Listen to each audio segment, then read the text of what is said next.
Chapter 6 of The Science of Getting Rich by Wallace Wattles. Chapter 6.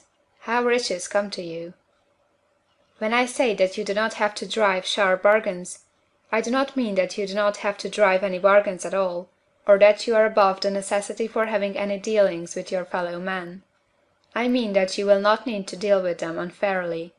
You do not have to get something for nothing, but can give to every man more than you take from him. You cannot give every man more in cash market value than you take from him, but you can give him more in use value than the cash value of the thing you take from him.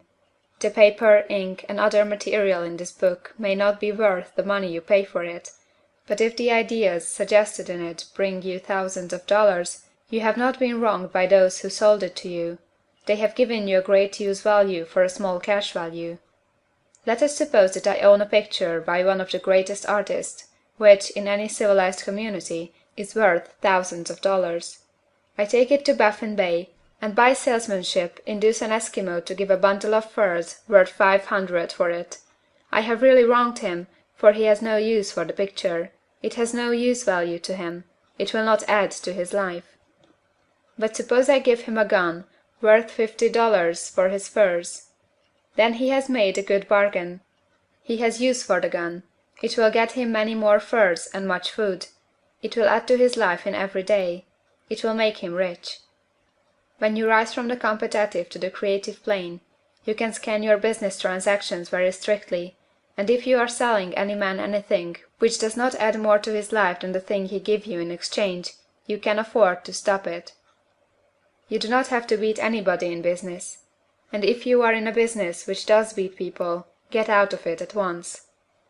Give every man more in use value than you take from him in cash value. Then you are adding to the life of the world by every business transaction. If you have people working for you, you must take from them more cash value than you pay them in wages.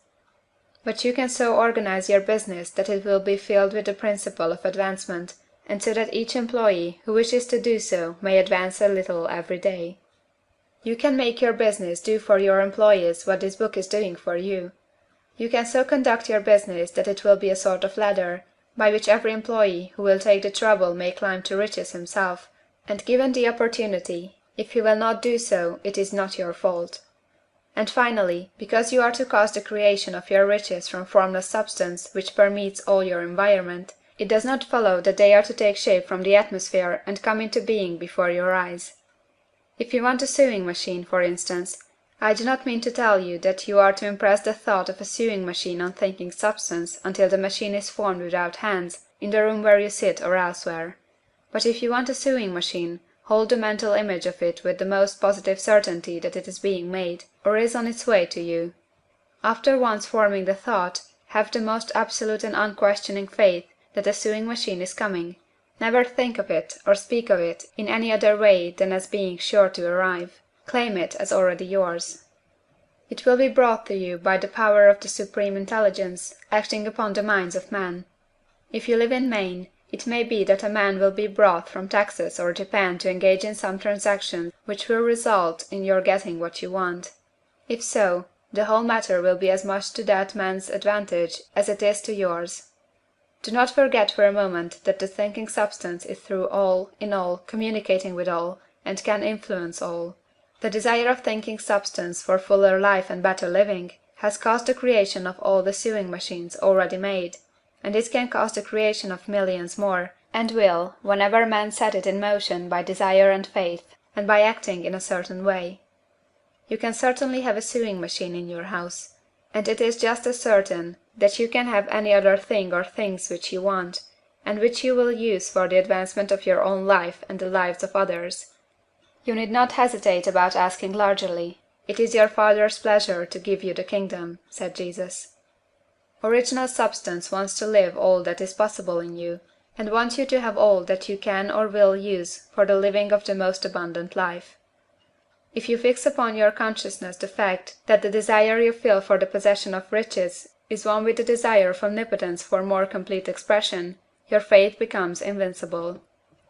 Once I saw a little boy sitting at a piano and vainly trying to bring harmony out of the keys, and I saw that he was grieved and provoked by his inability to play real music. I asked him the cause of this vexation, and he answered, I can feel the music in me, but I can't make my hands go right. The music in him was the urge of original substance, containing all the possibilities of all life. All that there is of music was seeking expression through the child. God, the one substance, is trying to live and do and enjoy things through humanity.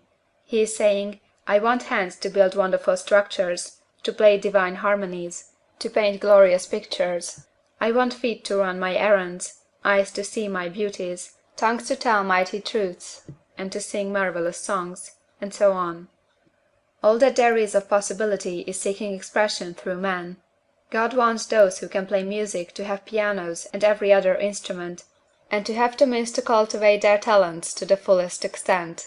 He wants those who can appreciate beauty to be able to surround themselves with beautiful things. He wants those who can discern the truth to have every opportunity to travel and observe. He wants those who can appreciate dress to be beautifully clothed, and those who can appreciate good food to be luxuriously fed. He wants all these things, because it is himself that enjoys and appreciates them. It is God who wants to play, and sing, and enjoy beauty, and proclaim truth, and wear fine clothes, and eat good foods. It is God that worketh in you to will and to do, said Paul.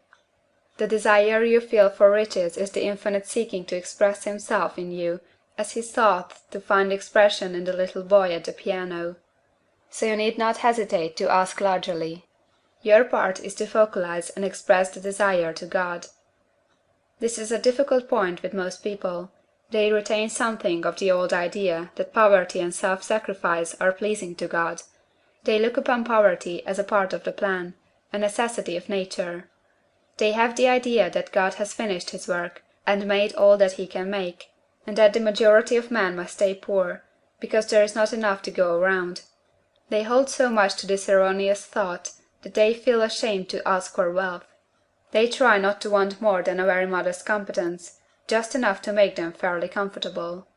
I recall now a case of one student who was told that he must get in mind a clear picture of the things he desired, so that the creative thought of them might be impressed on formless substance. He was a very poor man, living in a rented house, and having only what he earned from day to day, and he could not grasp the fact that all wealth was his. So, after thinking the matter over, he decided that he might reasonably ask for a new rug on the floor of his best room and an anthracite coal stove to heat the house during the cold winter. Following the instructions given in this book, he obtained these things in a few months, and then it dawned upon him that he had not asked enough. He went through the house in which he lived, and planned all the improvements he would like to make in it. He mentally added a bay window here, a room there, until it was complete in his mind as his ideal home, and then he planned its furnishings. Holding the whole picture in his mind, he began living in the certain way, and moving toward what he wanted, and he owns the house now, and is rebuilding it after the form of his mental image, and now, with still larger faith, he is going on to get greater things. It has been unto him according to his faith, and it is so with you and with all of us. End of chapter 6.